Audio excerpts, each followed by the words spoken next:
Good morning, everyone. We are recording the second of CASL Grand Prix presentations. This week we have Sally Howell from Center for Arab American Studies. I turn it to her to tell us about her external grant adventures. Hi, everybody. Thank you, Eunice, for inviting me to do this. Yeah, I'm going to share just a few. I heard Joan's presentation last week, and I thought it was very helpful the way she walked people through her process for getting that major grant that she got. And the work I've been doing is similar to the work she did in that, this is not a grant for individual research. It's these grants I've gotten have been for the campus. They've been to try and grow our programming and provide more services to students and things like that. So it's kind of different than if you were writing an individual grant to the National Endowment for the Humanities to support your research, or to the National Endowment for the Arts to support your art practice. So basically, I think it was 2014, Marty made me the director of the Center for Arab American Studies. And I have a little bit of experience from my past life in terms of doing grant writing in the arts realm and the humanities realm too. And so I started looking for resources that I could bring to the center to augment the work we were doing, and really in particular to increase our public presence. And one of the first grants I came across was this one from the National Endowment for the Humanities. It's their Challenge Grant program. And the idea here was for us to get a grant, and then the whole purpose of this funding source is to try and increase endowment support for humanities organizations and humanities programming. And we were really interested in building up an endowment for the Center for Arab American Studies on campus. So this was sort of a perfect match for us. And so what I did is I looked at the proposal. I thought about a variety of things we could do. I was really interested in teaching public history classes, and I realized that, to teach them in a really robust way, I needed support for this. So this grant, so that's what I did. I asked for money for us to be able to create this public history class, public humanities class that would, really where students would work on a specific research topic each year, and then they would, we would have the resources to hire them to continue working on the project over the summer, and to convert their project into sort of a public-facing activity, event, exhibit, installation, something. And I will say that this is not a traditional, none of these grants I'm talking about are like a traditional academic grant, in that most arts funding and most humanities funding requires a match, like 100% match, very often. So the university in general does not really love these matching grants, because you apply for one thing and you can't possibly have both pieces of the match in your hand at the same time. So it's really a bit of a challenge. And this one was even more of a challenge, because I was awarded the $100,000 from the National Endowment for the Humanities. And then I had 3 years to raise another $100,000 in donations to the university for an endowment. And then the really weird thing about this grant is that then you spend down those $200,000, you have to spend them all down. So even though you're trying to build an endowment, you have to spend all the money. So it's kind of a strange thing.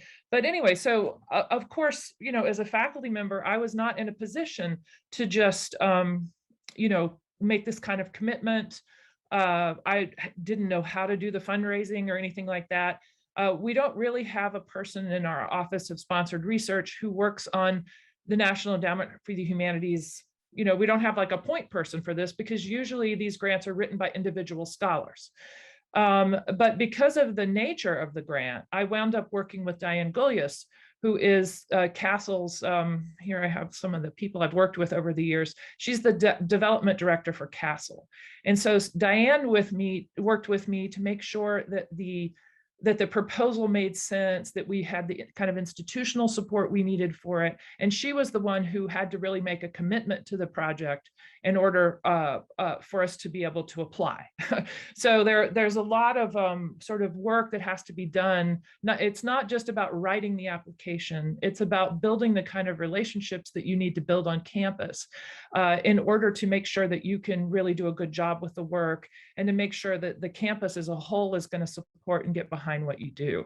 So, so some of the work that we did with that grant, the first year we did an oral history project with Iraqi refugees, and we created this exhibit and had some public programming. The picture at the top is where we're presenting but you know, the students we're sort of having an opening reception here for the exhibit, and the students are talking about their work. We had you know, about 150 people from the local community who came and participated in the show. It was very nice. The second year, our class worked on a project on Yemeni sailors on the Great Lakes.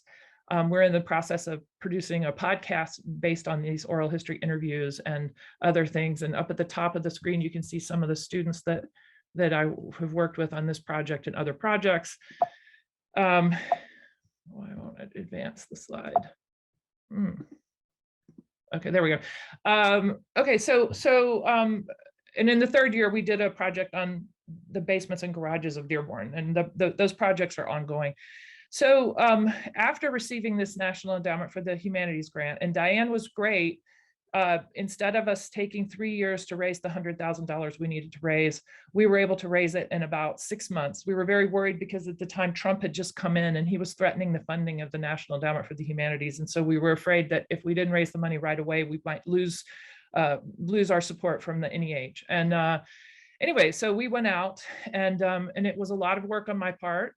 I don't think faculty usually, or we're not usually asked to do a lot of fundraising, but I went out and met with people I knew in the community, and most of those were people that Diane already had a relationship with. And we had fundraising events, you know, targeting donors. One donor gave us a larger gift, and we actually named the room that the center is in after his family. So that was very nice. And now we're just we've got an extension for the grant, a no-cost extension, because obviously we couldn't do a lot of the public work we had been doing during COVID. So so this is the last year of the grant, and Cam Amin is going to be teaching the course in the winter. So I look forward to seeing what he does with the class. So all of this is to try and, you know, create opportunity for students. We've definitely done that. If you go back and look at this slide, with the people in this photo, the Fatima El Rasoul, the person who's standing the second from the right, was hired by the Arab American Museum as one of their public programming staff people. The student on the left now works for Rashida Tlaib's office. The student second to the left is in graduate school in Ann Arbor. All these people have really gone on and had, you know, they've done the kind of work that we were hoping to. Most of them are working in public, you know, in a humanities related career. And the exception to that is my engineering student, who's standing just to my left in the picture, who has an engineering kind of job. She's got a great job too. But we've really seen these close collaborations we have with students have really, the students have really benefited from those, and they've been transformative kind of opportunities for them. The person on the far right in the photo, that's Asma Baban. She's my research assistant and the project director for all these projects we're talking about. But so I also had an idea. I was doing research on the Muslim community in Detroit, and one of the projects I was looking at was sort of how Hamtramck, what were the politics involved in the city becoming a Muslim majority city? You know, why did Hamtramck become a Muslim majority city? What was the story there? And there was an art gallery in Hamtramck that, you know, I ran into them. I was living there temporarily, and I ran into the owner of the gallery, and he thought my work was really interesting, and he wanted to do an art exhibit based on my research. I thought that was kind of a crazy idea. I was like, I'm a historian. I'm not doing anything that would be in an exhibit, you know, and or not in an art installation anyway, maybe a humanities one. But he basically planted an idea in my head. And I started working with a photographer named Razi Jaffrey, and the two of us applied together for a Knight Foundation grant. Well, the first one we applied for was with the gallery people. And again, these are very different than the kind of NSF grant that Joan talked about. So these foundations that I have up on the screen are just a few of the ones that I've worked with. But the Knight Foundation does not have a traditional, you sit down, you write a PAF, you go through the campus and, write up a grant. No, they have it's called the Knight Arts Challenge. And they want you to pitch a 100-word idea to them. And then they have like a first round of selection where they ask, like, I don't know how many people, probably 100 people, to submit a full proposal based on your 100-word pitch. So we worked with the gallery. We did a 100-word pitch. This was the gallery writing the grant, not me writing the grant. And so then they were invited back to do a full proposal, which we did together. And that proposal was not funded. And that was actually fine with me because I wasn't ready. But then the next year, Razi and I, the artist, the photographer and I, we decided that we wanted to do this idea, maybe on our own, maybe have the exhibit be on campus. And so we pitched the idea, and again, we were rejected.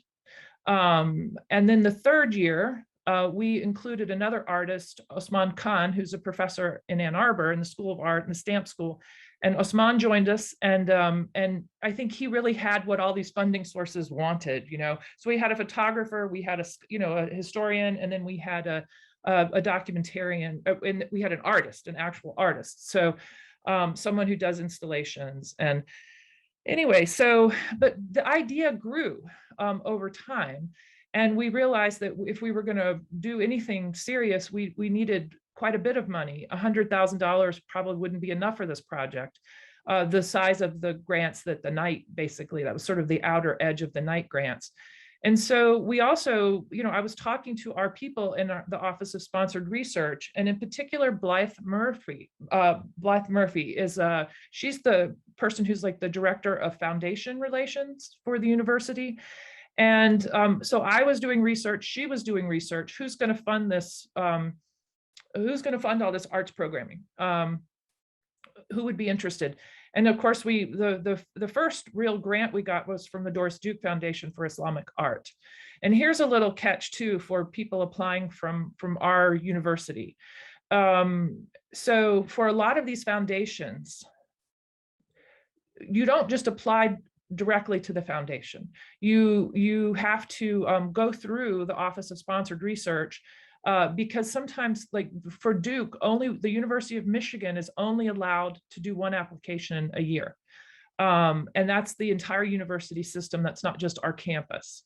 And the first year I was working on this grant, and again, I was working really closely with, at the time it was Ann Sarah. Blythe had not been hired yet, but I was working very closely with Ann, and I mean, the people in our Office of Sponsored Research knew that I was interested in writing this grant at least 6 months before the application was due. I mean, this was a lot of work, getting all the pieces in place because it's a big public project where we went to 6 different galleries. Anyway, I just want to emphasize how important it is that you communicate when you're working with foundations with that Office of Sponsored Research, because so it just so happened that on the day that the LOI, the letter of interest, was due, I'm submitting the letter of interest. We had a PAF already established, we had worked with the grant people to do the budget, and another application came in from some of my colleagues in Ann Arbor. A good friend of mine actually submitted a proposal as well. And, so the Office of Sponsored Research, this created great drama. Okay, we have 2 applications. We only knew about one. We have 2. Which one gets to go forward? And, again, because we had done our homework, right? We had submitted a PAF, we had communicated with everybody. The people in Ann Arbor were just sort of submitting their thing on their own. They were out of protocol, let's put it that way. And so the university definitely, there was no debate, right? So they supported my proposal. So anyway, I'm just telling you this, because it's very important that you understand if you're the only person putting a proposal forward or not. And sometimes that's going to be adjudicated in Ann Arbor. They're going to look at the different proposals and they're gonna decide for the institution which one goes forward. Anyway, but so the complication for all of these grants is, Knight gave us 125, Doris Duke over several years, Doris Duke gave us 300,000. But all these dollars had to be matched. So it's just really a challenge to figure out a match, because I can get one proposal, but the university won't commit for a $300,000 budget unless it has all $300,000 in hand. So how do you write a grant for a foundation that's only going to give you 150 of a $300,000 proposal? How do you write that budget? How do you, it's very complicated. And again, I've gotten a huge amount of support. So I think that's the biggest difference between this kind of proposal and the kind of proposal Joan wrote.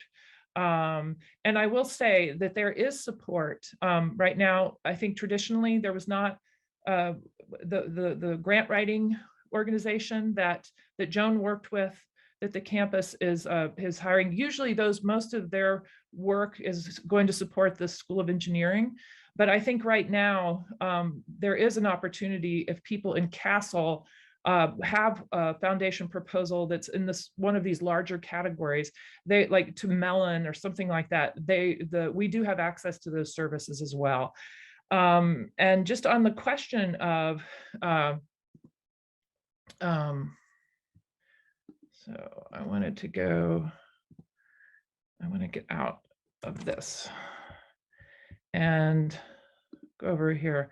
So these are the sponsors that helped us, and the El Hibri Foundation is missing from this list because they're the most recent one.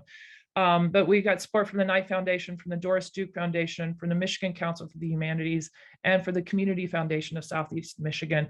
Over $500,000 has gone into this project. And I'm not going to tell you about the project because I'm sure most of you already know. But again, this is my sort of team of people, students, former students. Mojay Jaffer was just hired by the Arab American Museum to do by Access, the parent organization of the museum, to do work for them. And these are my partners. Razi's the documentarian, Osman is the artist from Ann Arbor, and there I am. Anyway, so it's a big complex project, and it's been really fun to work on. But I do want to emphasize that because the odds are in this category, you're not going to be getting one grant in order to make the project work. Very often you have to get 2 or 3 or 4 grants. In particular, you have to have 2 because you need matching support. So it is more work, I think, than most people realize. There's the work of setting up the project, and then there's the work of managing the project and managing all these relationships and keeping all these grants in place. And it's more, I think it's more work than I realized going in. But I will say that it has brought a lot of attention to the campus. If you look, I mean, we've gotten press from all over the world, really. The project has been written about in the Washington Post. It's been on NPR several times. We got coverage, we've gotten coverage from all over the world. One reason is because we sponsored last year during the COVID pandemic, the first year of the pandemic, we sponsored a Ramadan lights contest, like a Christmas lights contest in Dearborn. And it's one of the things that we did that got so much attention. But anyway, I think that I'll really kind of leave it at that, because to me, I think the way I can be more of service is to answer questions than for me to sort of walk you through the work we did. Just one other point, I have some notes here. One other point I wanted to make is that when it comes to doing arts programming and humanities programming in particular, public facing work like this, very often the funding agency is going to want to see that the institution has a track record. So it's not about you as an individual. In a traditional academic grant, you're going to ask for money and you're asking money for yourself. So it's, can I do this? Have I published a book before? What is my track record as a scholar? But in this case, it's what is the institution's track record at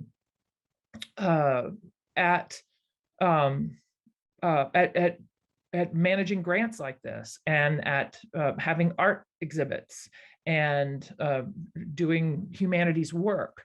So I think that this is one area where if any of you want to apply for funding like this, I would be more than happy to help you, because you can use the things we did. They are part of our collective track record, right? So we had, our exhibit was in, it was in 6 different institutions over the course of a few years. And, we've got, you can send them to this website where they can actually do a 3D, where they can walk around the installation and check it out for themselves and see the kind of quality of the work we did. There's quite a record of our work on this site. The media stories, just the lots of images of some of the events that we held. There's a lot of content here, and this is content that is available to the institution as a whole. So just one more little thing for me to mention. All right, so Eunice, I'm ready for your questions now. I'm gonna stop sharing my screen. Thank you, Sally. This was a great introduction. So I have a couple of questions. I'll start with one, then if others have questions, we can turn it to them. Then I will go on with my other questions. So this matching part, it's a little bit confusing. So I just want to make that point clear to everyone right now or watching this later on. Let's say there's a foundation that wants to give you $100,000 for your project, and they say you have to match the same, university has to match the same amount, another $100,000. And you go to college dean's office, you go to provost office, you go to chancellor. We don't have $100,000 immediately available. So you go to another foundation to raise that $100,000 so you can get the other $100,000 from the other foundation, right? So I want to make that as clear as possible, that people follow that path, right? Is that the correct description? That is how it normally works.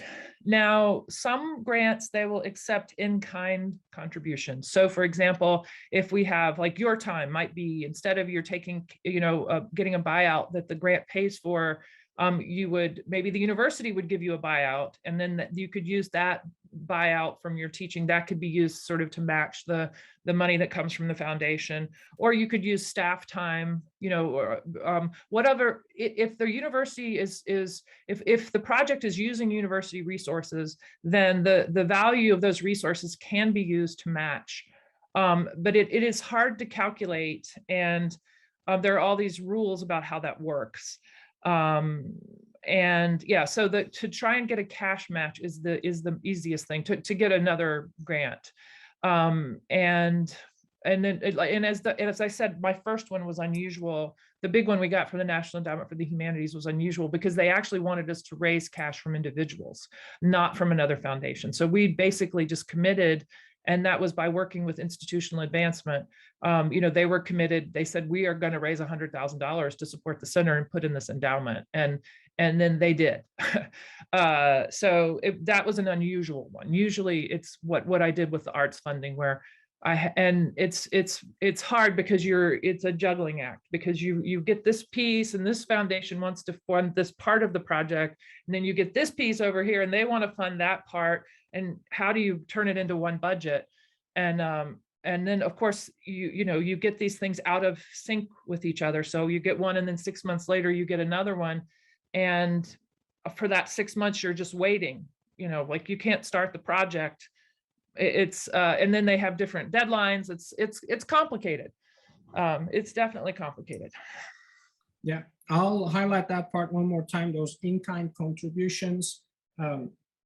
Faculty time, it's a tricky one. I used it in some of my grants too.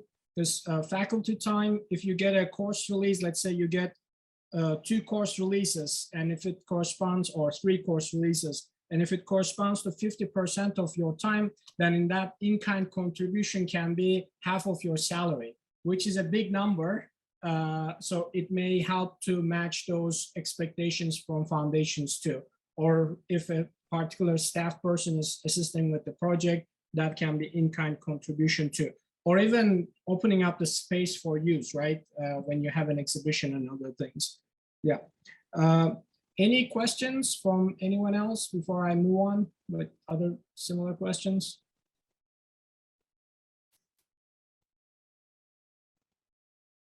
I want to highlight one difference between federal grants and foundation grants, in addition to this matching part. Do you find them little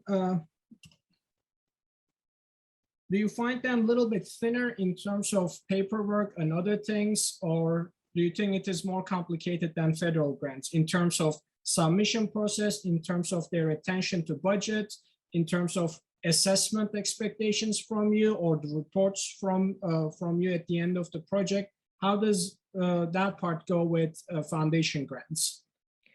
I think that I think it really varies.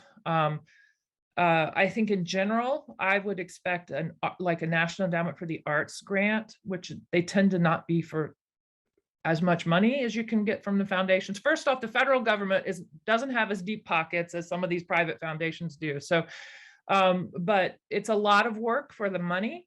They're very competitive. I think they have a review process that is familiar to us as scholars. You know that you're writing to a scholarly audience.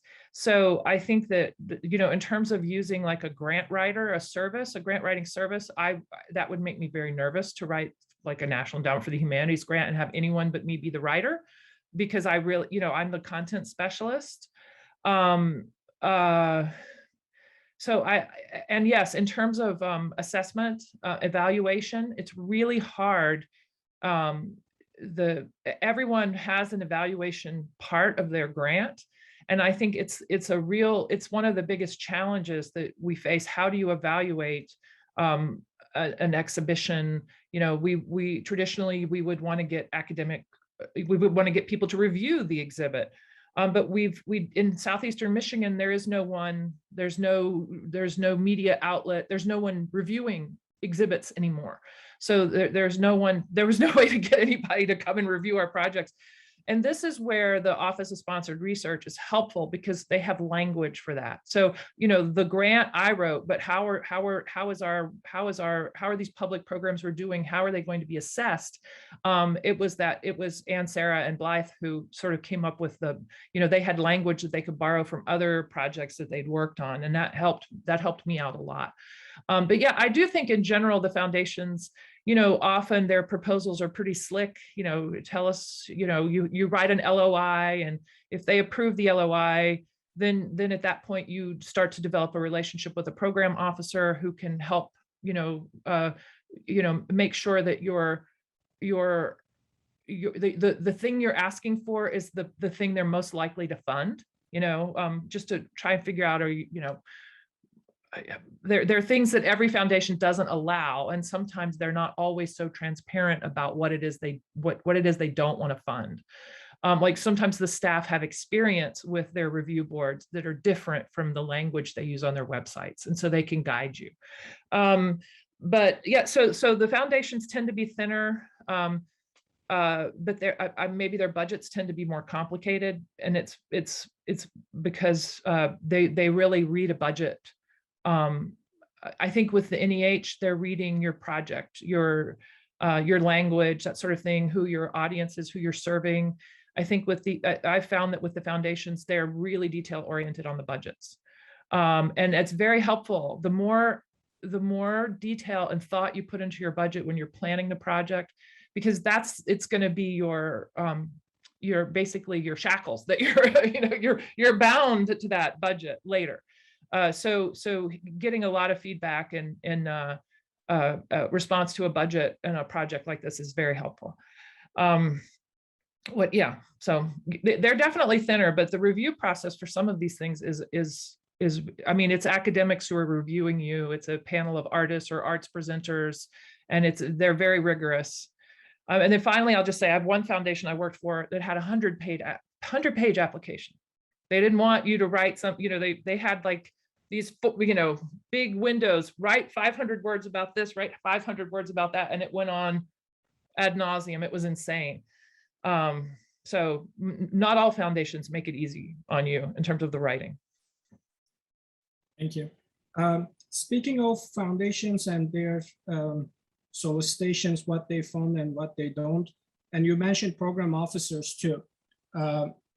Networking with them should be quite important to understand their expectations, right? Because not every foundation will have an up-to-date website, or they will put out the solicitations clearly, and they will make the funding decisions before they receive submissions. So Blythe on our campus plays that role to cultivate relationships with program officers of different foundations, right? Have you had any networking, any interaction with program officers? Do they come and visit your exhibits? Do you share your results with them, or you mostly communicate through Blythe and her office? I think we've had foundation people come and visit campus, especially local people like the Community Foundation for Southeastern Michigan. They came or actually we went to their office, and I pitched a couple of ideas to them before we submitted our proposal. Yeah, I mean, I've submitted other proposals with them, but Blythe has an understanding of what they're looking for. She has a close relationship with them. So I've met them, I've pitched ideas to them before, that sort of thing.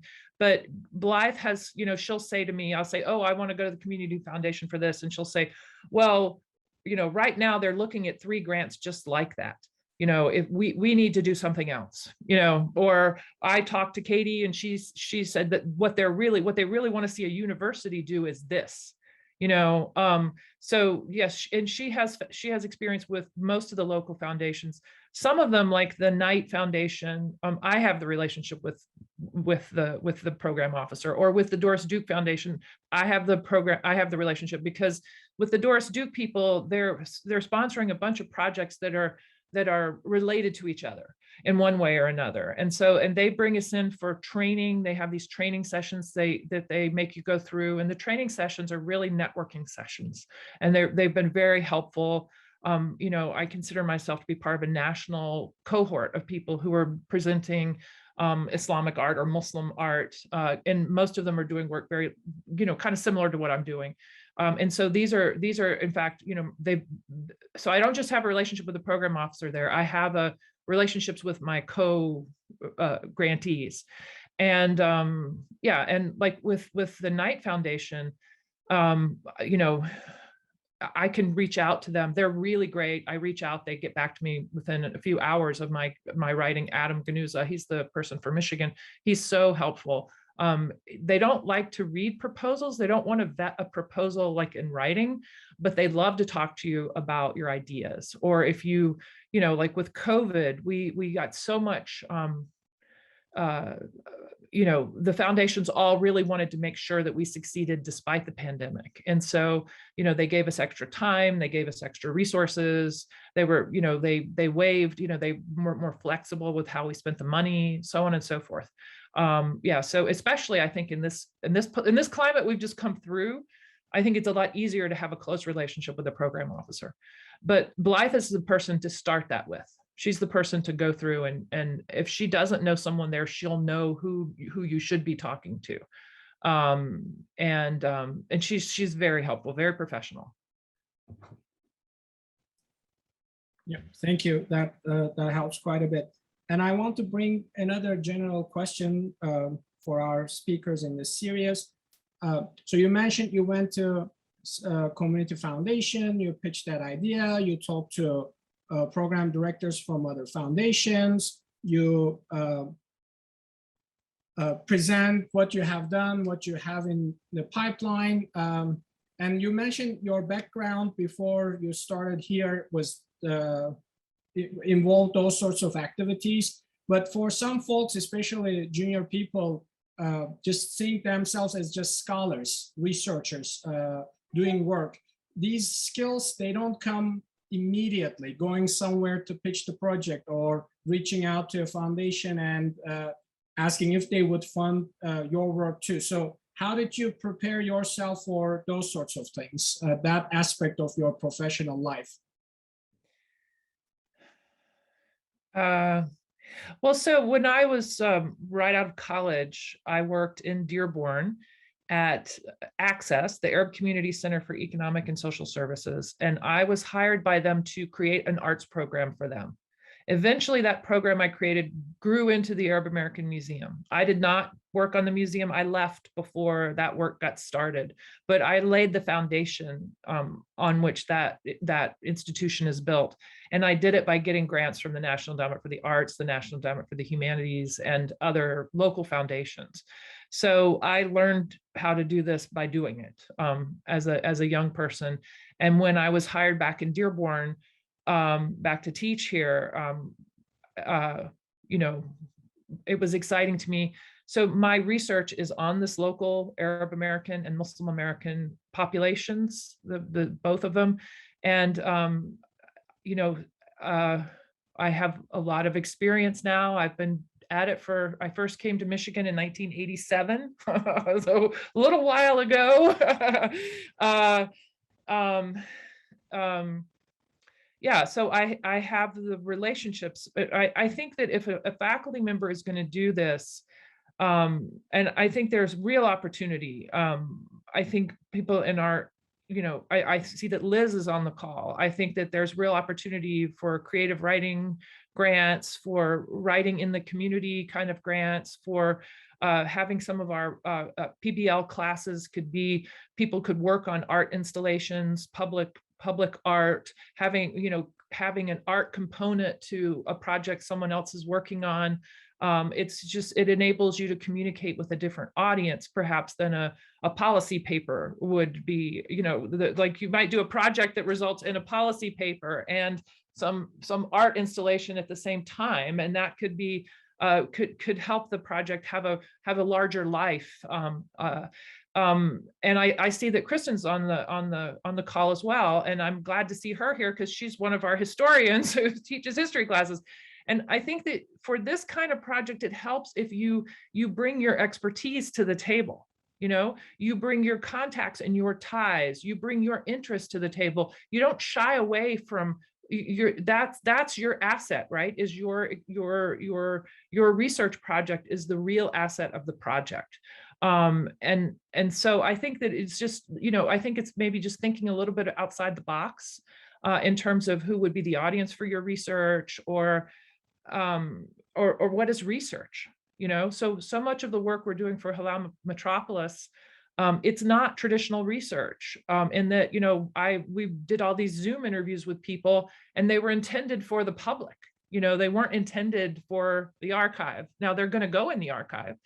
But I don't, you know, I was having these interviews with people which are for a public audience. So I don't have an IRB, you know, statement for those, or we're documenting things with a photographer. And yes, he has to get permission to use the photographs, but it's a different kind of research. But yes, it is going to result in a research product too. I mean, I consider the exhibitions to be products, and you know, so I think our campus needs to update its promotion and tenure standards. You know, what does it accept? Does it only accept a journal article or a book chapter, or can it also accept some of these other kinds of products that we're producing as scholars and as intellectuals and that build from our research? Can it accept those things in addition to journal pieces? The story map that my class produced for the Iraqi refugee project, that an incredible amount of research went into that. And it's a very thoughtful presentation. My colleagues around the country who teach migration studies, who work with refugee populations, they use this in their teaching. So anyway, we just as a campus, we have to come up with we have to change our tenure policies actually to make room for this sort of work and to give it the kind of respect it deserves. But yeah, so the trick here for an academic, and this is where I feel like you know, I love this work I do. It's fun. It's very rewarding. I love the people I'm working with. It makes me a better teacher. It makes me a better scholar. But it's really a lot of management. It's a huge amount of work managing it. And I think that that would be the thing I would caution people with. It would be great if we, as a university and as a college, we had more support for the back end of the grants. Blythe can't help me manage the grant, that's where it really gets hard. Yeah, I see that you have a question, Liz. Yeah, I just want to make a comment. I'm sorry, I turned my camera off because my camera on my laptop is so terrible. I look like Deep Throat everywhere I go. I just want to make a comment on that because, I had a community storytelling grant and I worked at Southwest Solutions for 2 years, and I still have money left and I want to do something with it. But a couple of things came to a standstill, partly because I had a MELS student and MELS folded. And then I just didn't really quite have an interface with anybody else but myself. And like at the end of the grant, I thought, nobody knows about this. Luckily, I contacted our PR people and they came and did a story on it. And then Southwest Solutions, their CEO showed up, and then they did publicity on it. But it seemed like I don't want to be in that situation again where I'm just completely by myself. And it's like, I'm not really so much worried that it's not going to count towards like tenure, because actually I had no place to put that. It's like nowhere. It's like it never happened. So it seemed like I have to figure out, I don't want that to happen again, because I still have half the money left. I couldn't even spend that money. And with this grant went on for 18 months. So that's why I would say like a big sprawling grant is probably not meant to be for me, but something I could scaffold into and collaborate with people. And then maybe just think about ways that we could build a culture of communicating about this, what we're doing. We don't always have to be fundraising all the time. We can be working with each other. And once we have the culture, then we're not at zero all the time, because I'm back at zero. Well, one thing, when I was on CASL exec last year, one of the things we were looking at is how do we acknowledge service?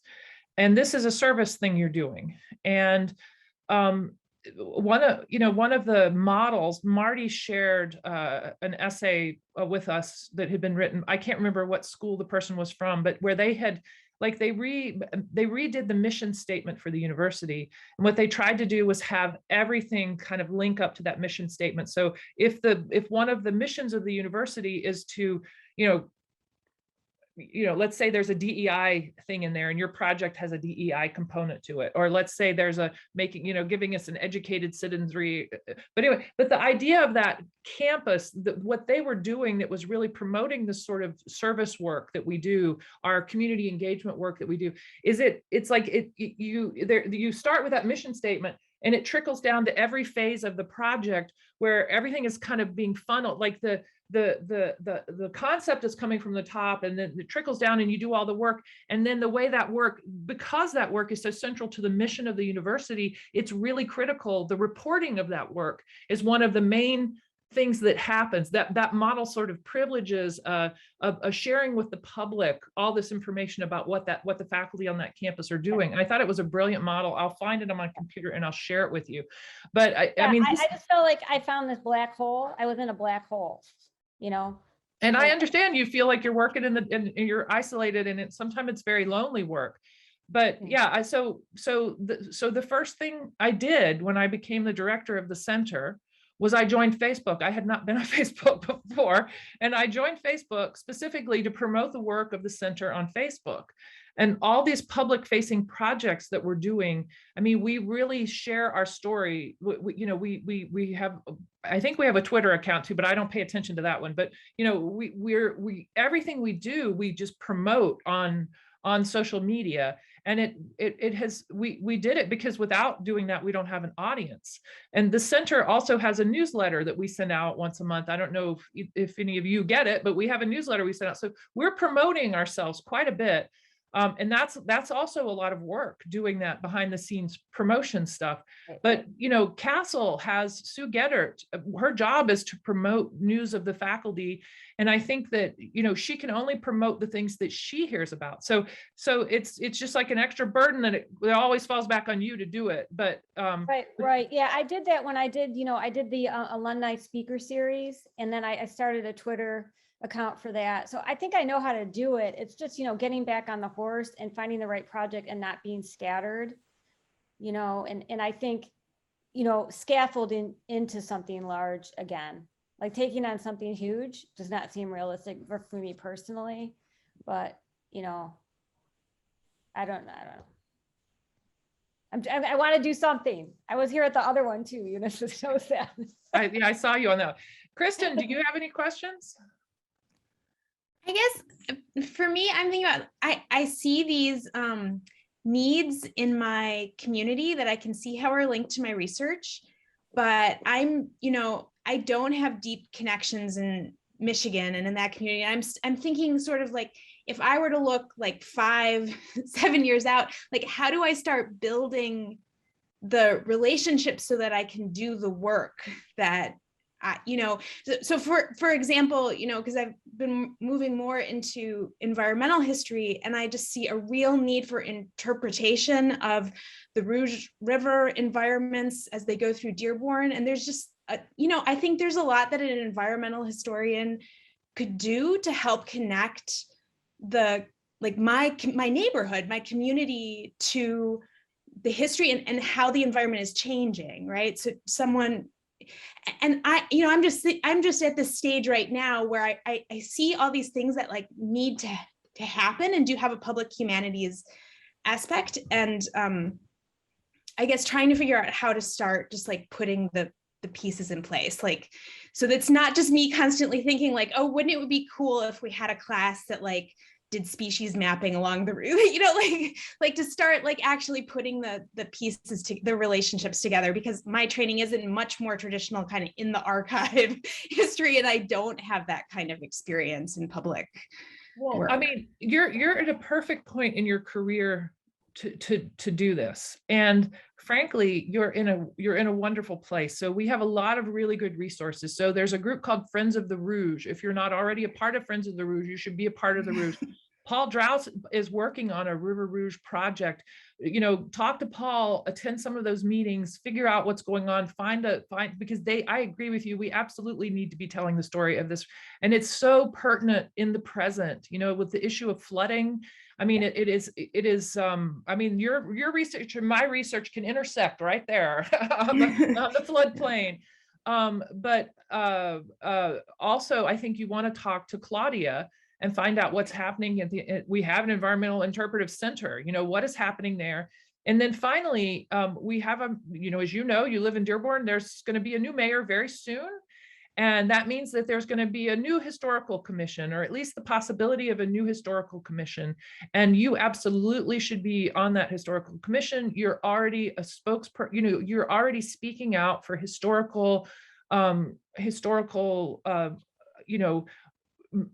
for the historical method, right? In the local community. What is history? What does it mean? How can we speak with accuracy? How can we speak with confidence about the past? How can we not be afraid to speak with confidence about the past?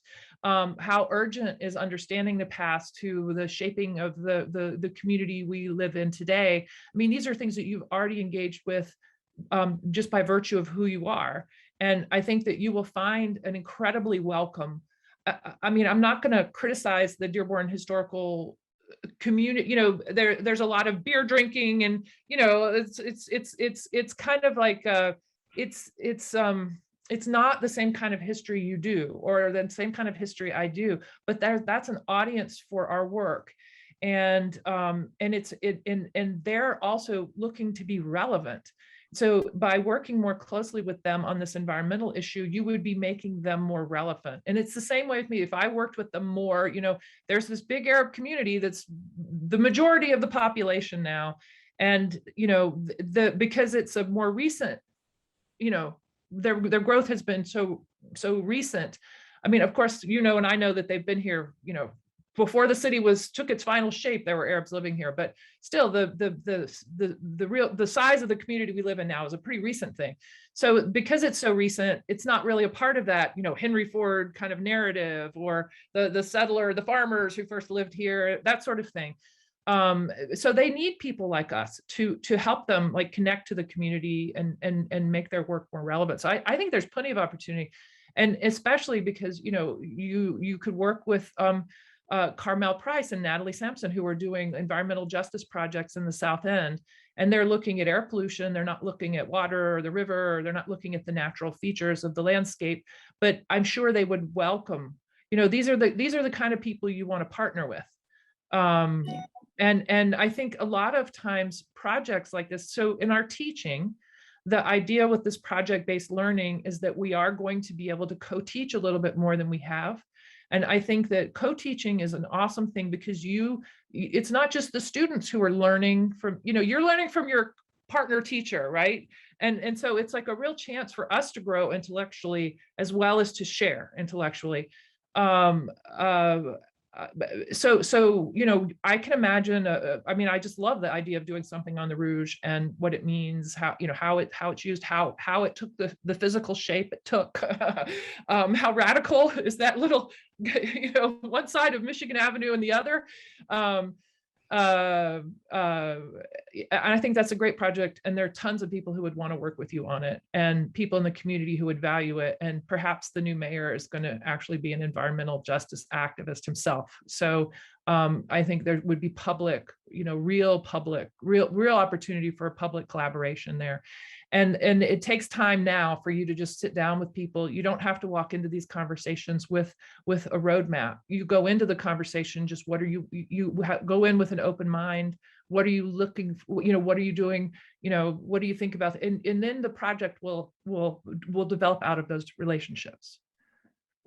I think, I just wonder if there's ways that we can start working together too because Carmel Price's grant is so interesting, because I do teaching about placemaking, and I think that right now our campus, students were talking about how it's kind of dull.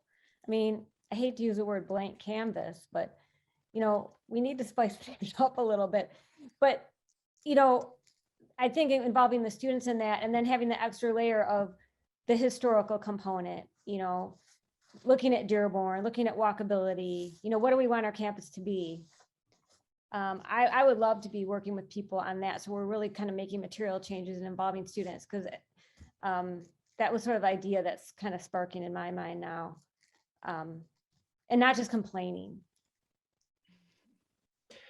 Those are great points. And I was gonna bring up, Sally, you gave great pointers for Kristen to start on her project, but this issue of where to start came up at a different meeting a couple of days ago. And there was an idea that I really enjoyed talking about, and I'd like to share that too. This participating in shadowing some other people, going back to square one that we anticipate from our students. So it's a question and a request, Sally, if you don't mind, maybe opening up your project meetings, because not everyone is familiar to being a meeting where you have an artist, you have professors from 2 other institutions, someone taking notes, and you are pitching an idea to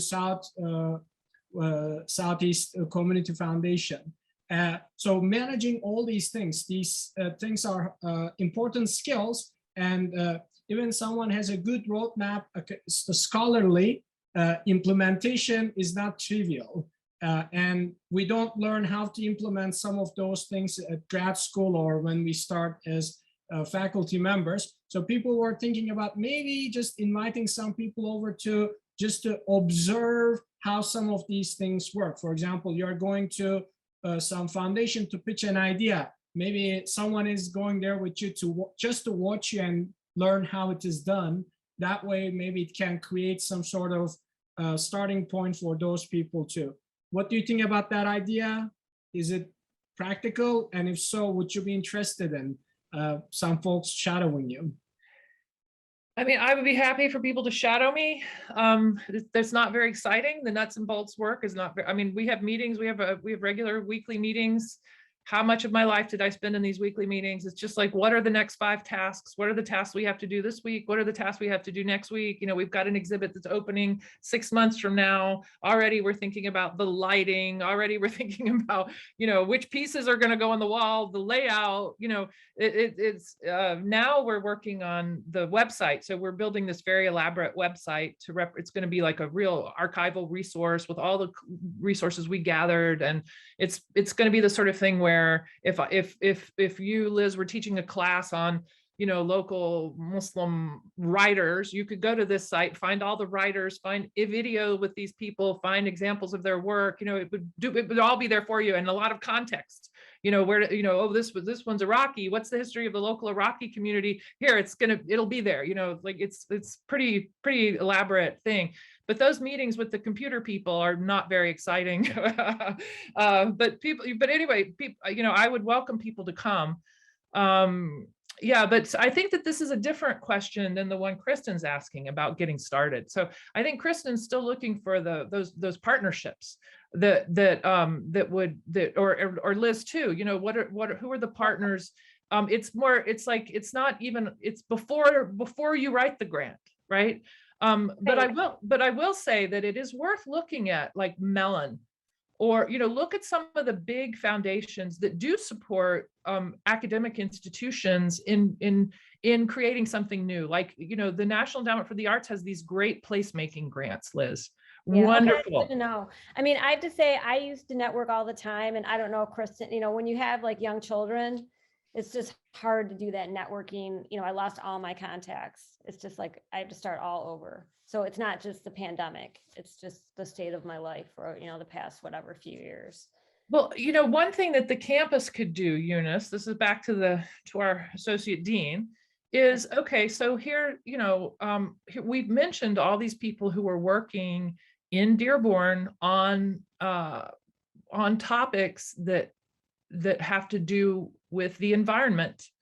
You know, one thing that, you know, if we as the faculty see a couple of like communities of interest forming amongst ourselves, it could be placemaking, it could be some kind of digital storytelling, but it could be like, you know, it could be really specifically about a topic like the Rouge River, you know, and just having like the dean's office could sponsor like lunches, you know, like, you know, next semester, hopefully we'll be a little bit more on campus than we are now. There could be a lunch, you know, once a month for the people who have these interests in the Rouge.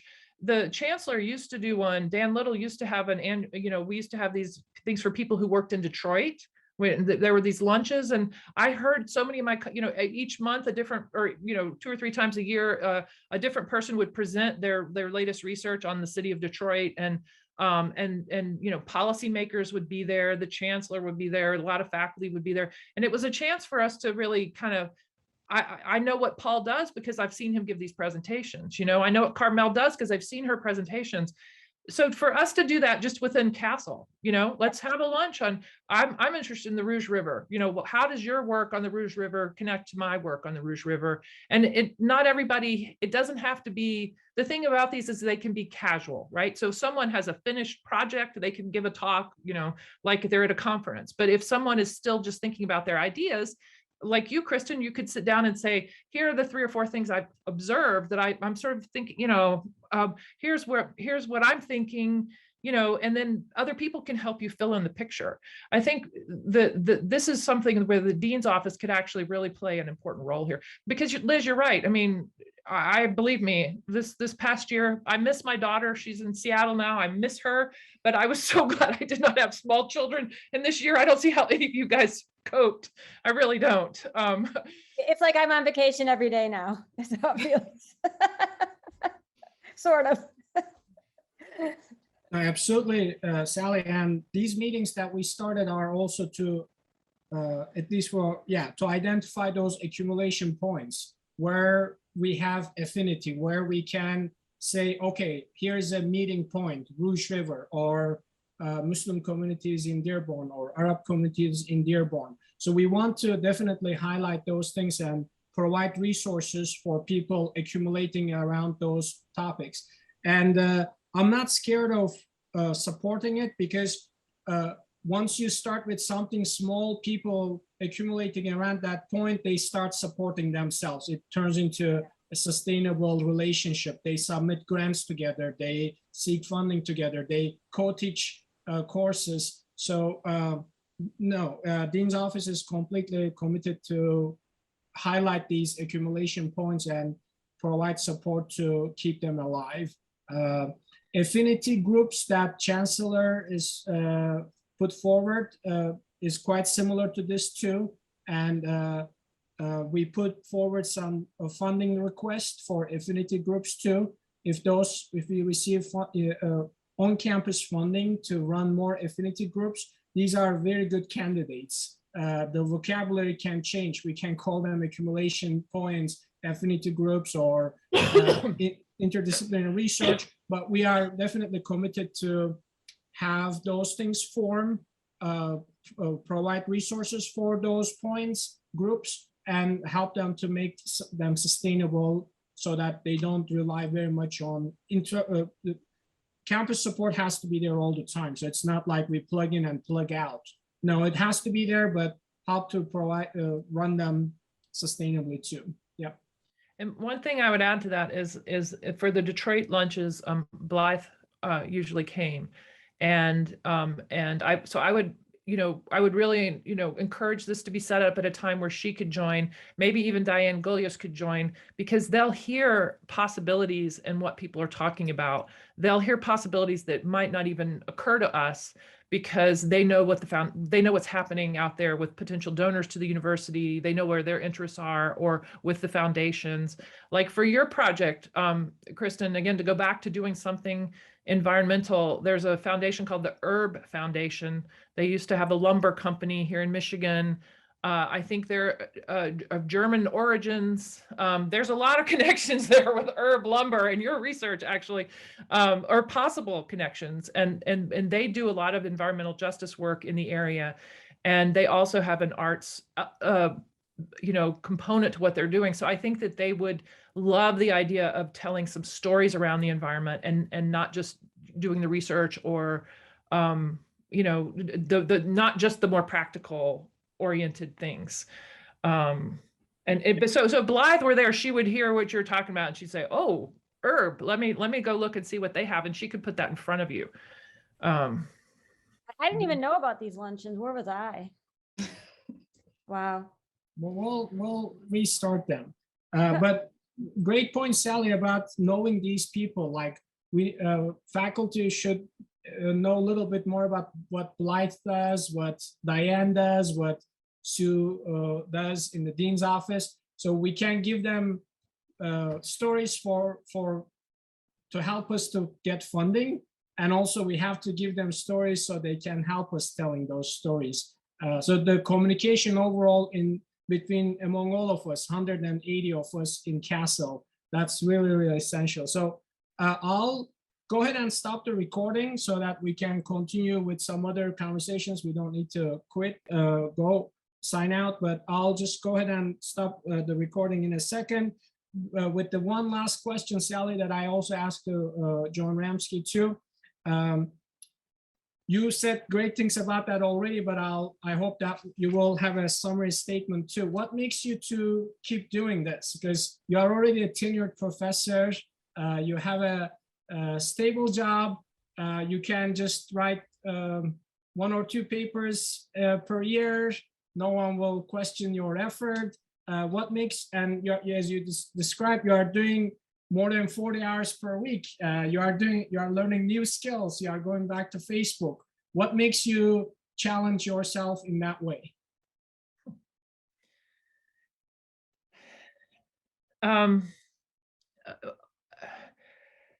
I think because of my background, and I think I'm not an Arab and I'm not a Muslim. So I work in these communities by the grace of the people who embrace me in those communities. And from the beginning, I worked for a nonprofit organization. It had a service model.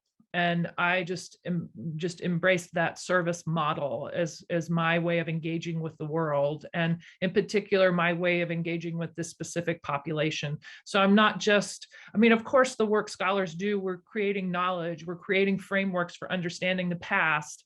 We're teaching these skills about how to make sense of the world. And that's all a service, right? But for me, it's like, maybe I'm just more of a literalist than that. Like, if I'm doing research on a topic, so the topic that became the subject of my dissertation and my book came out of an earlier project I did. I realized when I came back to Michigan, I had been away for several years. When I came back to Michigan, I realized I didn't know the Muslim community very well. I knew the Arab community, but not the bigger Muslim community. So I started this research project called Building Islam in Detroit, where we went around and documented the history of all the city's mosques. My dissertation grew directly from that project. Right. And it was sort of like, for me to do a project that was so oral history based and so based in these local institutions, I was more comfortable going to people and doing the research on behalf of some public thing than I was comfortable going and doing research as a history, and because people saw my public work, they had a sense of confidence and they knew who I was. They were comfortable with me. They had confidence in my project. As an outsider in the immediate post 9/11 period, I don't know how else I would have gotten the kind of access I had, right? So, and I think that's this Howell Metropolis also, it's different because it grew out of the research, right? It grew out of research I was already doing, which was an extenuation of my earlier project. But anyway, it took on a life of its own because of my collaboration with these artists.